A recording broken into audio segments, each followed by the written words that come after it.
Dengan nama Allah yang maha luas dan kekal belas kasih-Nya kepada orang mukmin, lagi maha penyayang kepada semua makhluknya.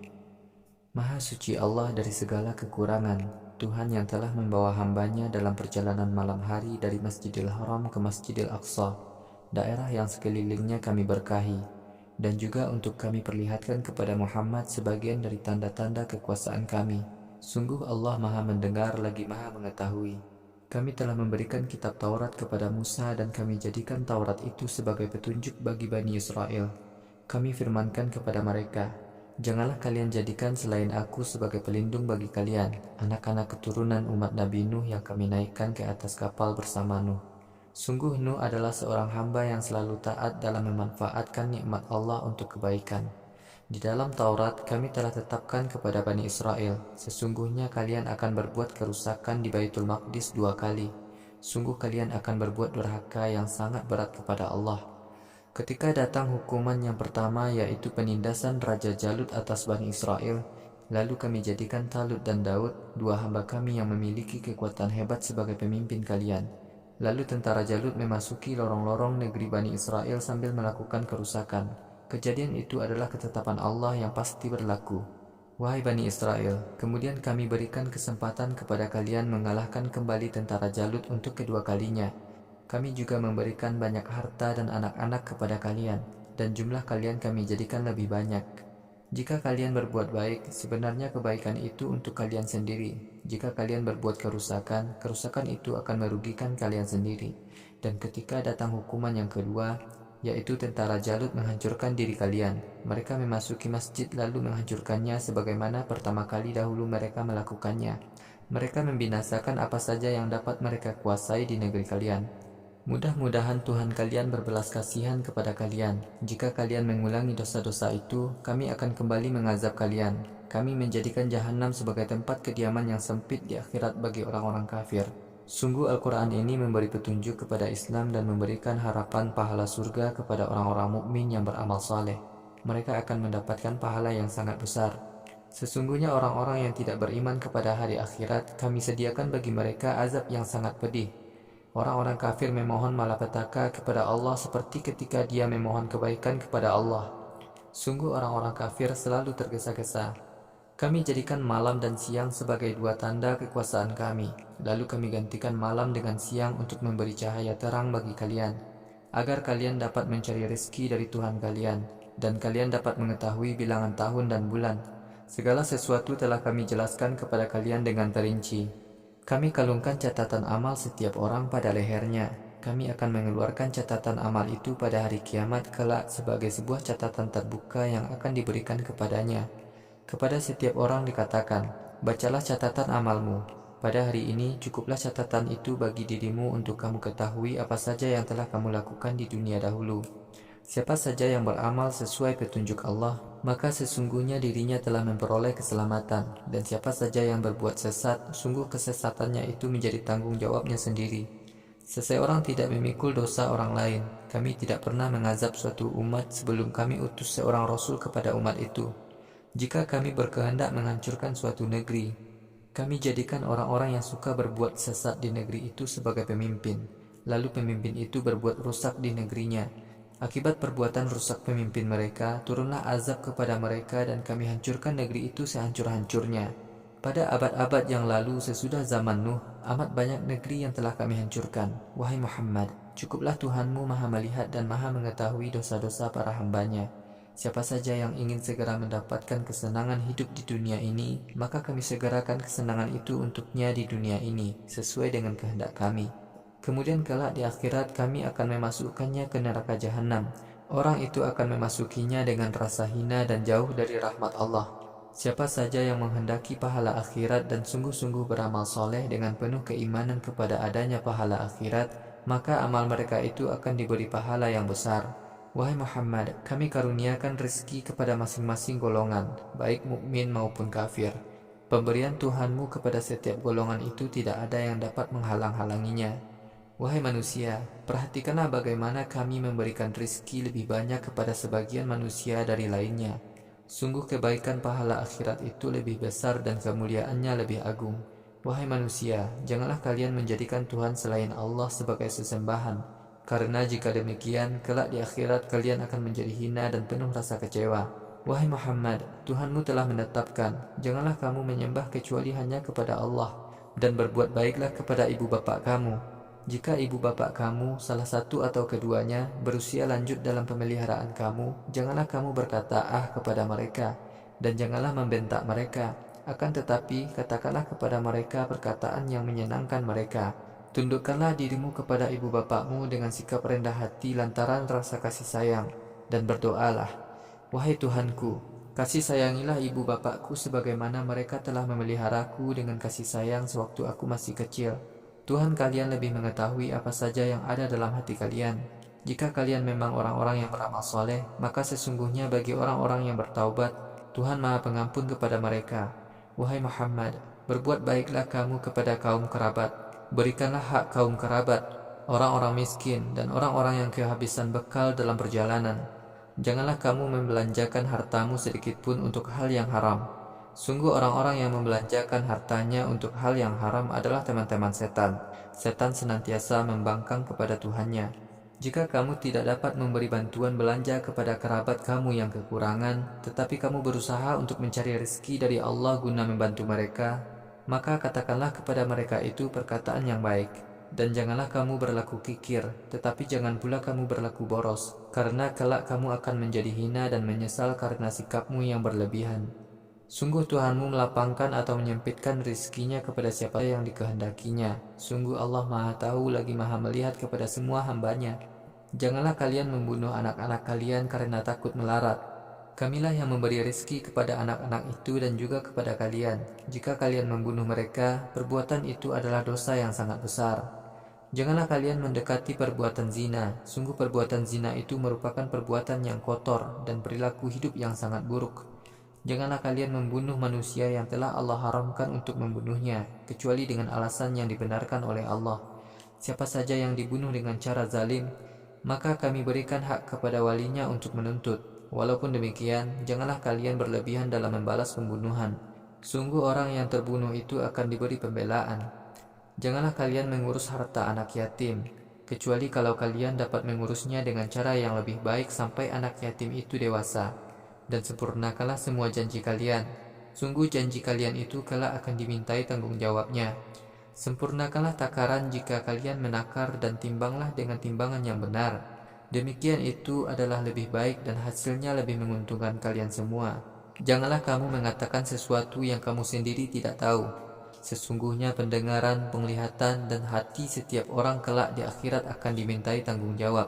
Janganlah kamu berjalan dengan congkak di muka bumi. Sesungguhnya kamu tidak akan dapat menembus ke dasar bumi dan tidak dapat menandingi ketinggian gunung. Semua itu adalah perilaku buruk yang dibenci oleh Tuhanmu. Wahai Muhammad, ketetapan semacam itu termasuk hal-hal yang diwahyukan Tuhanmu kepadamu dalam Al-Quran. Karena itu, janganlah kamu menjadikan selain Allah sebagai sesembahan kamu. Sekiranya kamu menyembah Tuhan selain Allah, kelak di akhirat kamu akan dilemparkan ke neraka jahanam dengan rasa hina dan jauh dari rahmat.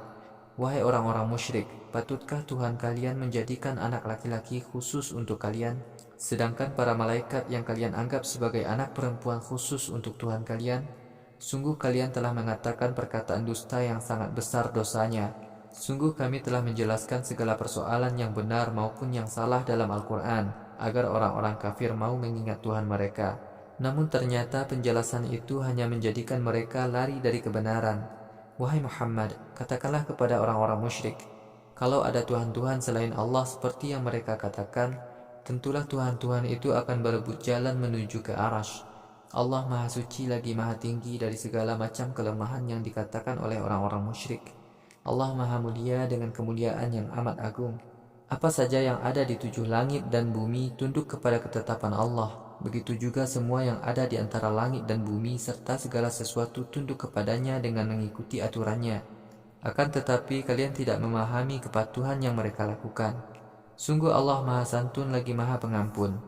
Wahai Muhammad, jika kamu membaca Al-Quran, kami pasang tirai penyekat antara dirimu dengan orang-orang yang tidak beriman kepada hari akhirat, sehingga hati mereka tidak bisa memahami. Karena keingkaran orang-orang kafir itu, maka kami tutup hati mereka sehingga mereka tidak dapat memahami kebenaran Al-Quran. Telinga mereka juga kami sumbat. Wahai Muhammad, apabila kamu menyebut nama Allah saja ketika membaca Al-Quran, mereka pergi menghindar. Allah lah yang lebih tahu apa yang ingin mereka dengarkan ketika mereka menguping kamu sedang membaca Al-Quran. Begitu juga ketika orang kafir itu berbisik-bisik dengan berkata, sungguh laki-laki yang kalian ikuti itu hanyalah seorang yang terkena sihir. Wahai Muhammad, perhatikanlah bagaimana orang-orang musyrik menggambarkan tentang dirimu dengan gambaran buruk. Dengan demikian, orang-orang musyrik menjadi sesat dan tidak sanggup lagi mengetahui jalan yang benar. Wahai Muhammad, orang-orang musyrik berkata kepadamu, kalau kami telah mati dan menjadi tulang belulang yang hancur, apakah di akhirat kelak kami akan dihidupkan lagi menjadi makhluk baru? Wahai Muhammad, katakanlah kepada orang-orang musyrik itu, sekalipun kalian sudah berubah menjadi batu atau besi, tetap saja akan dihidupkan kembali. Atau sudah menjadi makhluk lain yang kalian anggap besar dan kokoh. Kemudian orang-orang musyrik itu akan berkata, siapakah yang kelak akan menghidupkan aku kembali? Katakanlah, Tuhan kalian yang dahulu menciptakan kalian di dunia. Orang-orang musyrik akan menggeleng-gelengkan kepala mereka karena keheranan. Wahai Muhammad, orang-orang musyrik akan bertanya kepadamu, kapan hari kebangkitan itu datang? Katakanlah, mudah-mudahan sebentar lagi. Wahai kaum musyrik, ketika kalian bangkit dari kubur, Allah memanggil kalian. Ketika itu, kalian menyambut panggilannya dengan penuh kepatuhan seraya memujinya. Ketika itu, kalian menyangka bahwa kalian hanya sebentar sekali tinggal di dunia. Wahai Muhammad, katakanlah kepada hamba-hambaku yang menyukai perkataan yang baik, sungguh setan suka mengadu domba sesama manusia. Sungguh setan adalah musuh yang jelas bagi semua manusia. Tuhan kami lebih mengetahui keadaan kalian. Jika Allah menghendaki, Allah akan memberikan balas kasih-Nya kepada kalian. Atau jika Allah menghendaki, Allah akan mengazab kalian. Wahai Muhammad, kamu tidaklah diutus untuk melindungi manusia dari godaan setan. Tuhanmu lebih mengetahui siapa saja yang ada di langit dan di bumi. Sungguh kami melebihkan sebagian nabi atas sebagian lainnya. Kami telah memberikan Zabur kepada Daud.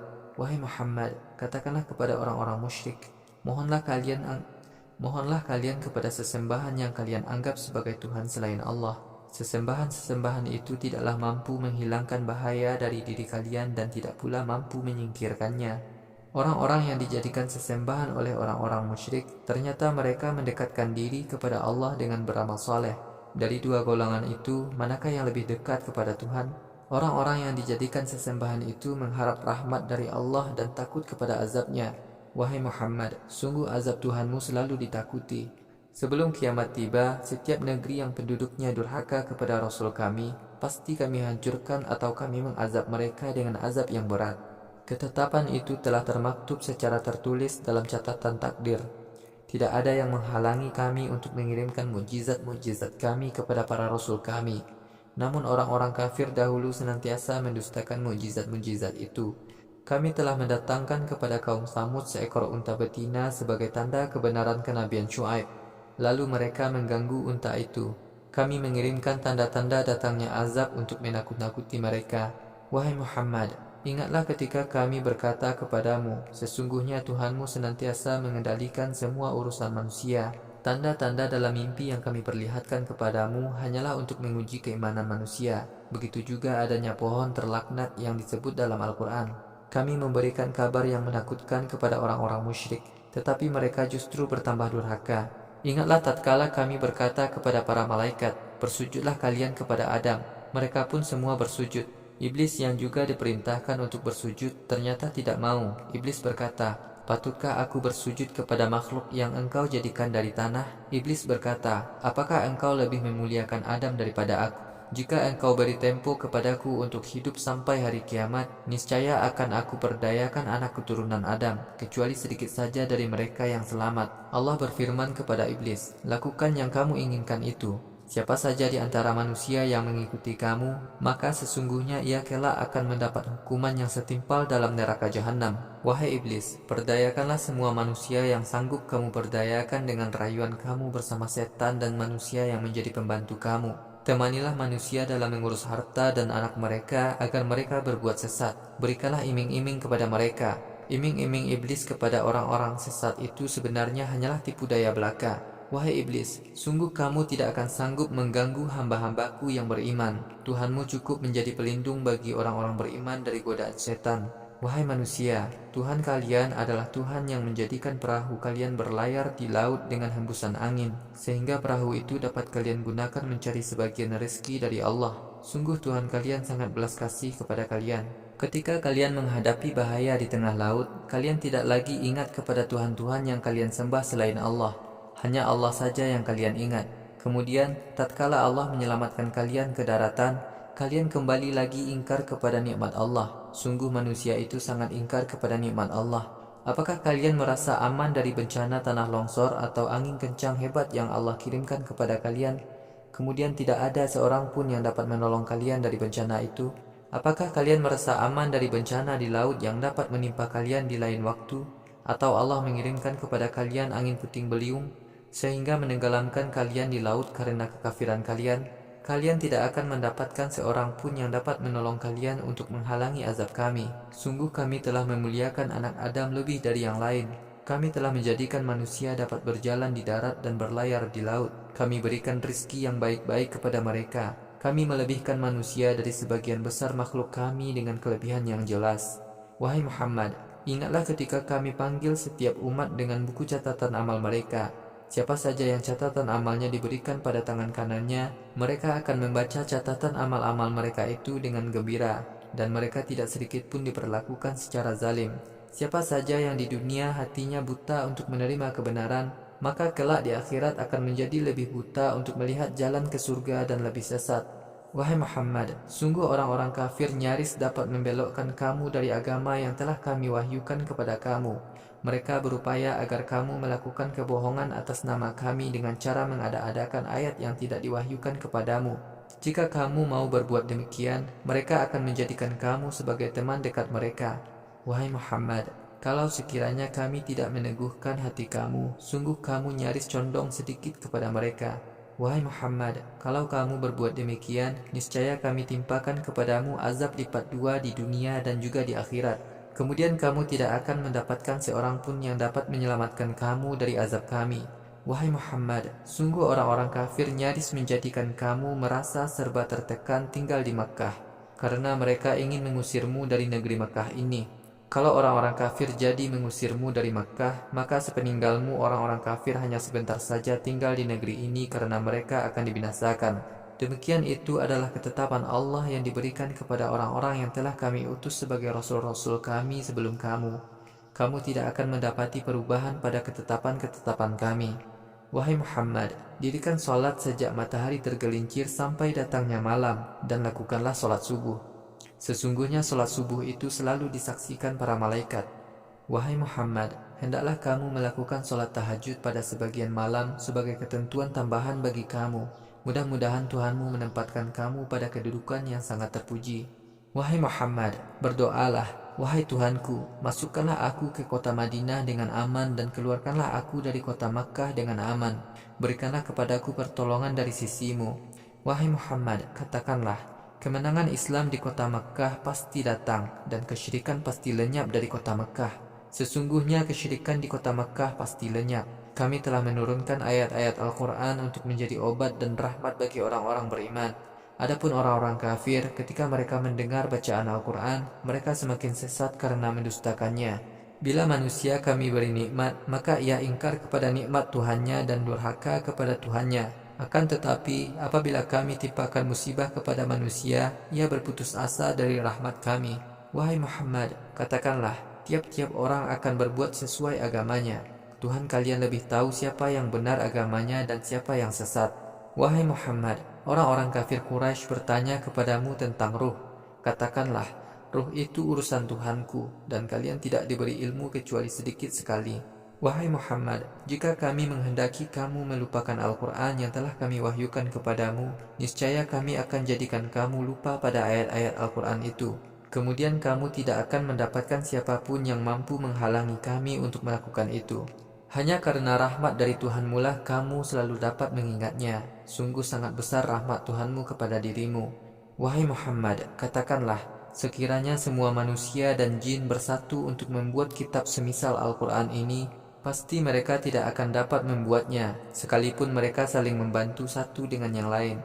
Sungguh dalam Al-Quran ini telah kami jelaskan segala macam contoh baik dan buruk kepada manusia. Akan tetapi, sebagian besar manusia enggan menerimanya dan lebih suka mengingkari. Orang-orang kafir berkata, "Wahai Muhammad, kami tidak akan beriman kepadamu sampai kamu dapat menjadikan mata air yang memancar dari bumi, atau kamu mempunyai kebun kurma dan anggur, dan di tengah kebun itu kamu alirkan sungai-sungai yang deras alirannya, atau kamu runtuhkan langit berkeping-keping, sebagaimana yang telah kamu ancamkan kepada kami, atau kamu datangkan Tuhan dan malaikat di hadapan kami, sehingga kami dapat bertatap muka dengan Tuhan dan malaikat, atau kamu mempunyai sebuah rumah dari emas dengan ornamen yang indah, atau kamu dapat naik ke langit. Wahai Muhammad, kami tidak akan mempercayai kemampuan kamu dapat naik ke langit itu sampai kamu turun kepada kami dengan membawa sebuah kitab yang dapat kami baca. Wahai Muhammad, katakanlah, Tuhanku Maha Suci, bukankah aku ini hanya seorang manusia yang menjadi utusan Allah? Yang menghalangi manusia untuk beriman kepada Al-Quran yang telah datang kepada mereka adalah ucapan mereka, apakah patut seorang manusia menjadi utusan Allah? Wahai Muhammad, katakanlah, kalau penghuni bumi ini malaikat, niscaya yang kami kirimkan kepada mereka dari langit sebagai utusannya adalah malaikat juga. Wahai Muhammad, katakanlah kepada orang-orang kafir, cukuplah Allah menjadi saksi kebenaranku sebagai Rasul Allah dan penolakan kalian. Sesungguhnya Allah Maha mengetahui dan Maha melihat semua perbuatan hambanya. Siapa saja yang Allah beri petunjuk, maka ia akan mendapatkan petunjuk menuju Islam. Dan siapa saja yang karena dosa-dosanya Allah jadikan sesat, maka wahai Muhammad, kamu tidak akan mendapati penolong selain Allah bagi orang-orang yang sesat. Pada hari kiamat kelak, kami akan mengumpulkan orang-orang kafir dalam keadaan buta, bisu dan tuli. Tempat kembali orang-orang kafir adalah neraka jahanam. Setiap kali nyala api neraka itu meredup, kami besarkan kembali nyala api neraka itu untuk mengazab mereka. Demikian itu adalah hukuman bagi orang-orang kafir karena mereka mengingkari hari kebangkitan. Dan karena mereka berkata, apakah kalau kami sudah menjadi tulang belulang yang hancur, kami kelak akan dihidupkan kembali sebagai makhluk baru? Tidakkah orang-orang kafir mau memikirkan bahwa sesungguhnya Allah, Tuhan yang menciptakan langit dan bumi, berkuasa menghidupkan manusia sesudah mereka mati? Allah menetapkan ajal bagi manusia yang tidak lagi dapat diragukan datangnya. Namun orang-orang kafir senantiasa lebih menyukai kekafiran. Wahai Muhammad, katakanlah kepada orang-orang kafir, kalau kalian menguasai semua sumber rezeki Tuhanku, niscaya kalian akan membelanjakannya dengan kikir, karena kalian takut harta kalian habis dibelanjakan. Sungguh watak orang-orang kafir itu sangat kikir. Sungguh kami telah memberikan 9 macam mukjizat yang jelas kepada Musa. Oleh karena itu, wahai Muhammad, tanyakanlah kepada Bani Israel ketika Musa datang kepada mereka. Lalu Fir'aun berkata kepadanya, wahai Musa, sungguh aku menganggap kamu sebagai orang yang kena sihir. Musa berkata, kamu telah mengetahui bahwa yang menurunkan semua mukjizat itu hanyalah Tuhan penguasa langit dan bumi sebagai bukti kebenaran kenabianku. Wahai Fir'aun, sungguh aku yakin bahwa kamu pasti akan binasa. Fir'aun pun berkeinginan mengusir kaum Musa dari negeri Mesir, tetapi Fir'aun bersama semua pengikutnya kami tenggelamkan di laut. Kemudian kami berfirman kepada Bani Israel, tinggallah kalian di negeri Palestina. Jika datang hari kebangkitan, kami akan mengumpulkan kalian menjadi satu, baik mukmin maupun kafir. Kami benar-benar telah menurunkan Al-Quran, dan Al-Quran ini turun dengan membawa kebenaran. Wahai Muhammad, kami mengutus kamu hanyalah untuk menyampaikan kabar pahala surga bagi orang beriman dan hukuman neraka bagi orang kafir. Al-Quran kami turunkan berangsur-angsur agar kamu dapat membacakannya kepada manusia sedikit demi sedikit untuk lebih mudah dihayati. Sungguh kamilah memang yang menurunkan Al-Quran itu kepada Muhammad. Wahai Muhammad, katakanlah kepada kaum kafir Quraisy, kalian percaya kepada Al-Quran atau tidak? Sesungguhnya sebelum Al-Quran turun, para ulama Yahudi dan Nasrani yang jujur telah percaya kepada kenabianku. Bila ayat-ayat Al-Quran dibacakan kepada mereka, mereka menyungkur sujud. Para ulama Yahudi dan Nasrani itu berkata, Maha suci Tuhan kami, sungguh janji Tuhan kami pasti berlaku. Para ulama Yahudi dan Nasrani itu menyungkur seraya menangis dan mereka bertambah takut kepada Allah. Wahai Muhammad, katakanlah, sebutlah nama Allah atau kalian sebut nama Ar-Rahman. Nama-nama Allah yang mana saja yang kalian sebut, maka sesungguhnya semua nama yang dimiliki Allah itu indah. Wahai Muhammad, janganlah kamu membaca Al-Quran dengan suara terlalu keras atau terlalu lirih dalam solatmu, tetapi hendaklah kamu baca dengan suara sedang. Wahai Muhammad, katakanlah, segala ungkapan puji dan syukur hanyalah berhak ditujukan kepada Allah, Tuhan yang tidak menjadikan siapapun sebagai anaknya, dan Allah berkuasa tanpa bantuan siapapun. Allah tidak sedikit pun punya kelemahan sehingga membutuhkan penolong. Oleh karena itu, agungkanlah Allah tanpa bercampur syirik sedikit pun.